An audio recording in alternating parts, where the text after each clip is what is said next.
Kayak pengikutnya Imam Ghazali tuh, yang kurang ajar, yang taklidnya tuh.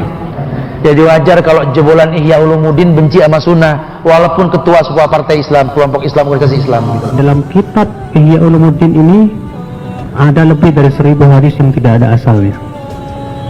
Belum lagi 1000 hadis palsu dan yang ini yang bahaya. Ini yang terjadi sekarang, musibah besar yang terjadi kepada pandangan sebagian masyarakat terhadap Al-Imam Al-Ghazali.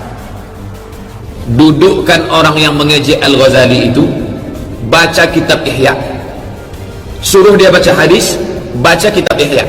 Mana lebih banyak hafalan hadis dia dengan hafalan hadis Al-Ghazali? Orang Ahlul Bid'ah yang dia bilang, guru saya tuh kalau baca Al-Fatihah sekian ratus, padahal tuh guru gak pernah ngitung, muridnya di samping ngitung. Karena umur kadang-kadang berhenti tuh guru, hitungan dipegang. Guru saya mah 100 kali Al-Fatihah tuh kan.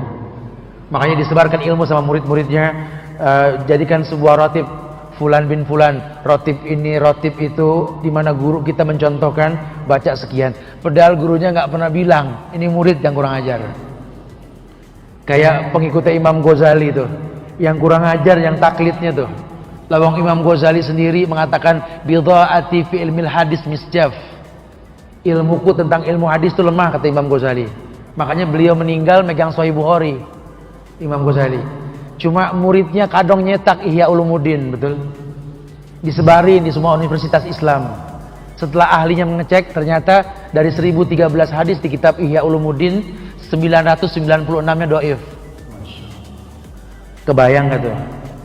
Jadi wajar kalau jebolan Ihya Ulumuddin benci sama sunnah, walaupun ketua sebuah partai Islam, kelompok Islam, organisasi Islam gitu.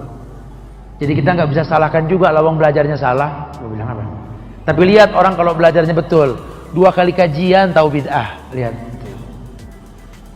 Tapi kalau orang yang belajarnya nggak betul, bertahun-tahun nggak paham bid'ah, tuh. Makanya kitab Tauhid Syekh Muhammad bin Abdul Wahab buat pencinta bacaan, tahu penulisnya jenius.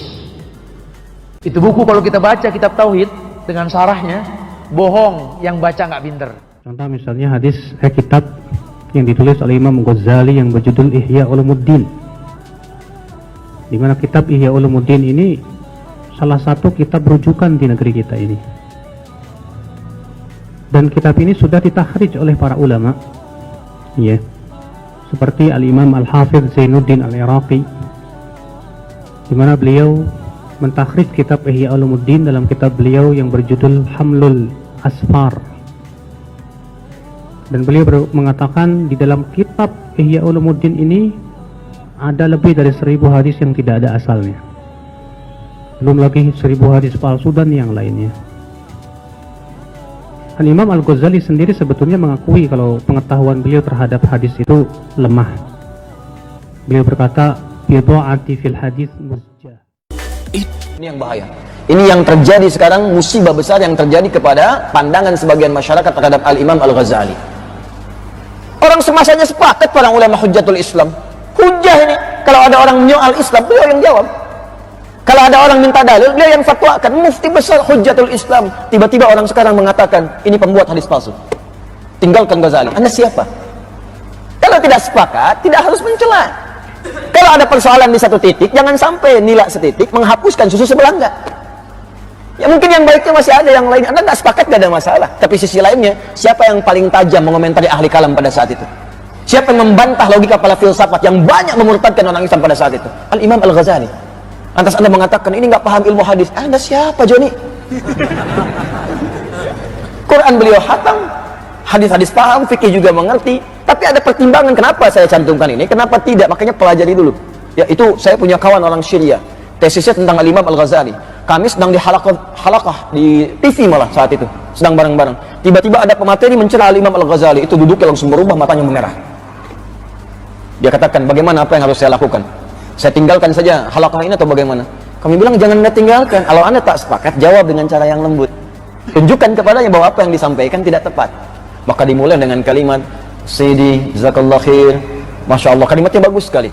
Ya, Tuan, terima kasih banyak. Anda dianugerahi Allah keilmuan yang sangat luar biasa, yang bagus sampai hadir di sini. Hanya ada beberapa poin yang saya kurang sepakat dengan pernyataan tentang Al-Imam Al-Ghazali. Dan Alhamdulillah, saya ini, tesis saya, itu fokus di bidang Al-Imam Al-Ghazali.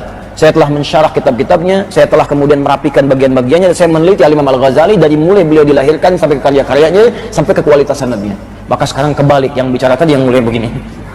Karena apa? Beliau membaca satu buku, orang ini sudah mengamati dari lahirnya Al-Ghazali sampai karya-karyanya selesai.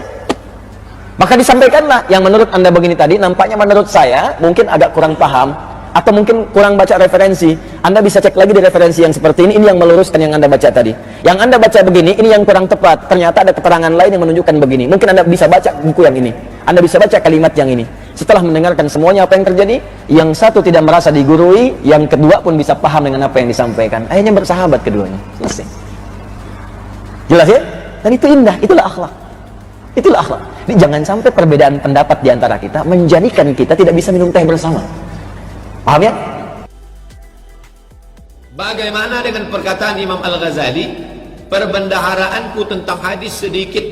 Apakah perkataan ini menggambarkan Imam Ghazali? Karena pernyataan ini sering dikutip orang yang sering melemahkan kitab Ihya Ulumuddin. Dudukkan orang yang mengejek Al-Ghazali itu, baca kitab Ihya, suruh dia baca hadis, baca kitab Ihya. Mana lebih banyak hafalan hadis dia dengan hafalan hadis Al-Ghazali? Al-Ghazali nulis Ihya itu tidak pakai laptop. Dia mengharamkan Al-Ghazali baca laptop. Al-Ghazali nulis kitab itu keluar dari kepalanya. Al-Ghazali ahli tasawuf, Al-Ghazali ahli filsafat, Al-Ghazali menulis Fadhaih Batiniyah membantah orang Syiah, Al-Ghazali menulis kitab usul fikih Al-Mustasfa, Al-Ghazali menulis, ya Al-Ghazali alim. Kalau ada orang menyepelekan hadis Al-Ghazali, suruh dia duduk, kita baca Al-Ghazali. Coba kau baca berapa kau hafal hadis, kita baca hadis-hadis yang ada dalam Ihya Ulumuddin.